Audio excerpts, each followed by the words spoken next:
faciliter le retour au pays de tous les exilés politiques. While taking his oath of office, the president and head of the transition committee in Gabon gave a powerful speech. He also outlined some revolutionary measures they will take in order to put Gabon on the path of progress. Before we see all these measures, let's hear the quotes. First, he quoted Jerry Rawlings, the man who led the revolution that changed Ghana in the 80s. He said, "When the people are crushed by their leaders with the complicity of the judges, it is up to the army to give the people back their freedom." This quote definitely resonates with Nigerians. They might be asking, how is General Nguema talking about Nigeria? What a coincidence, because a Nigerian court will in less than 24 hours deliver judgment on the presidential election dispute. They've taken almost 6 months to hear the petition. Their judgment tomorrow will decide the fate of millions of Nigerians who trooped out to cast their vote on February 25th, 2023. Unfortunately, that election was rigged, just like the one in Gabon, which of course caused the Gabonese military to strike and quickly remove Ali Bongo from power. His removal was timely because the announcement of results would have led to protests like it happened in 2016. And due to the high-handedness of the police, their actions led to casualties. So effectively, the timely intervention of the military in Gabon saved many lives. This is very thoughtful of the military leaders in Gabon. At least it shows they care for their people, unlike selfish politicians who are ready to plunge their country into unnecessary war just because they want to hold on to power. This is why the Nigerian judges must not collude with corrupt politicians to uphold a fraudulent election. If they do that in tomorrow's judgment, other parties can still challenge their decision at the Supreme Court, but it might still lead to protests, which might escalate. Nigeria's system is not like the French system that is practiced in Gabon, where the Constitutional Court validates the election results, and their decision is final. In Nigeria, the challengers of the election results first go to a panel of judges set up to hear the presidential election dispute. After they give their judgment, like they will do tomorrow, parties can now appeal to the Supreme Court, which is final. Desmond Tutu disait, je cite, "Si vous êtes neutre devant une situation d'injustice, c'est que vous avez choisi d'être du côté de..." Now, let's see General Nguema's second powerful quote. He cited the famous Desmond Tutu's quote, "If you are neutral in situations of injustice, you have chosen the side of the oppressor." Yes, the Gabonese military could no longer stand by and watch the rights of Gabonese trampled on. Citizens are incarcerated for no reason. Elections became a one-man affair.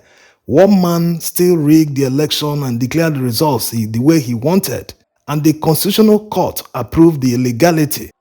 The Gabonese military had to strike and remove politicians who have stopped upholding the laws of the land. This is called a revolution. This quote from Desmond Tutu also resonates with Nigerians because many highly placed individuals didn't condemn what happened on 25th February 2023. Some that spoke ended up taking sides with corrupt politicians and telling citizens and opposition to try again in another election. It is very easy for people to take this kind of position because of selfish reasons. They are not at the receiving end of the injustice. And looking at how quickly the Gabonese military intervened immediately the fraudulent elections were announced, it was an instant retribution. Justice served hot to Ali Bongo. Unlike the delay of justice currently going on in Nigeria, there's an intentional loophole in Nigeria's constitution that allows a corrupt election rigger to be sworn into office despite the election being challenged in court. The corrupt politician will now use his executive powers to intimidate the judges to deliver judgment in his favor. It's important to know that Nigeria's presidential election had more casualties than all the military coups that happened in Francophone countries the past 3 years. Let that sink in. When there are more casualties in a supposed democratic election compared to a military coup, then there's a massive problem. That's why the court should never reward people who declared war in an election and ended up rigging and stealing the votes. If they do that, that will mean the end of democracy in Nigeria.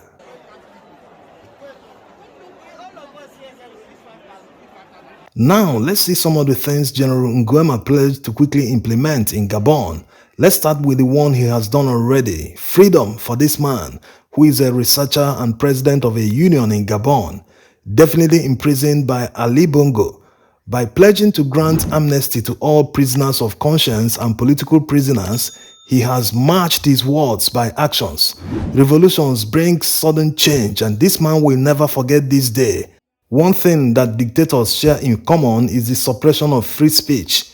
They can go to any length to prevent citizens from criticizing them. They can charge them to court on trumped-up charges. They always use excessive force against peaceful protesters.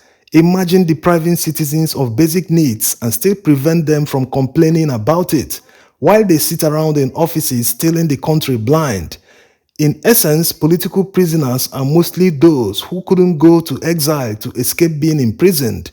Also, some are very brave and despite having the wherewithal to go on exile, choose to stay to fight at home. These types are motivated by deep patriotism.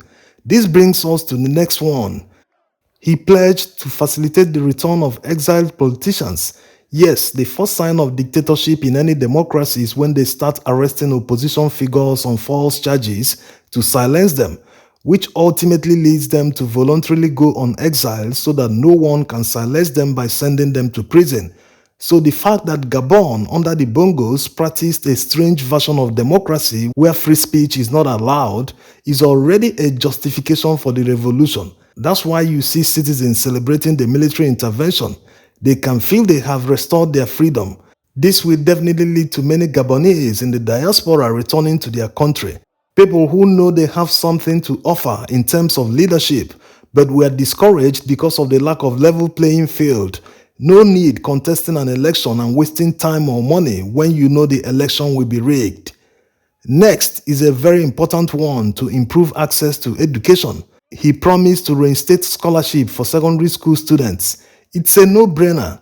Going by the size of their population, Gabon can definitely afford it. Not just Gabon, many African countries can afford free education up to secondary school level. But it's a pity that most leaders are not good managers. They waste so much money on non-issues and frivolities. Money they can invest in important areas to uplift their people and create more jobs. They will rather waste the money. Imagine what Gabon could achieve if all the money they've seized so far were invested in education.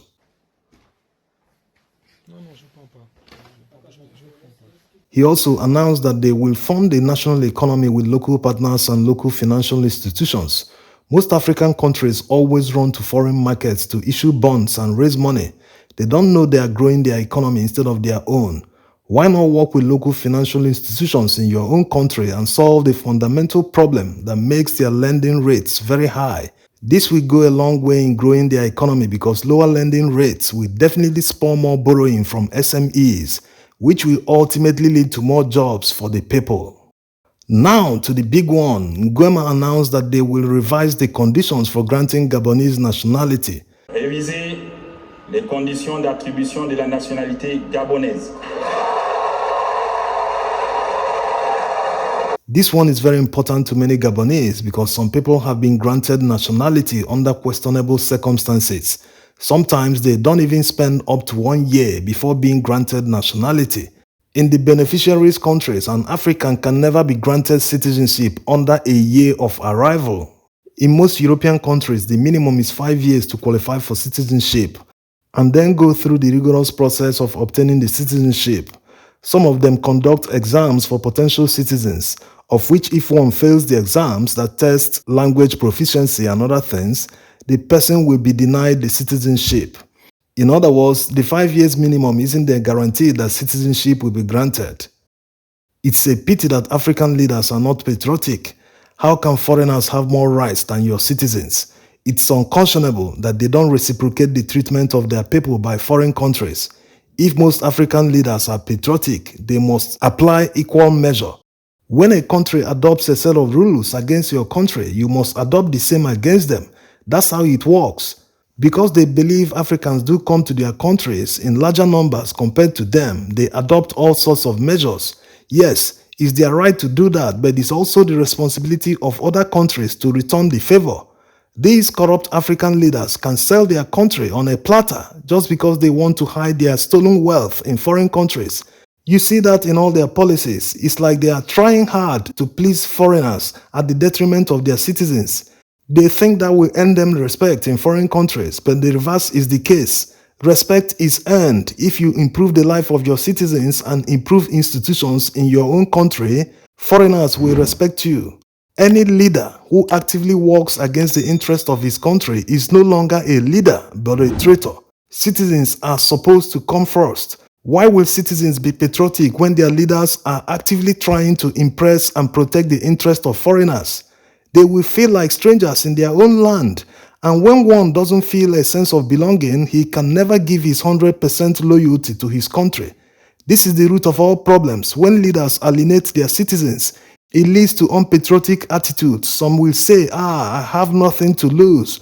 No one wants me anyway. The country doesn't offer anything. Even foreigners have more rights in my own country. It can lead to people committing all sorts of crimes without looking back. Well, looking at all these measures is a good start for General Nguema.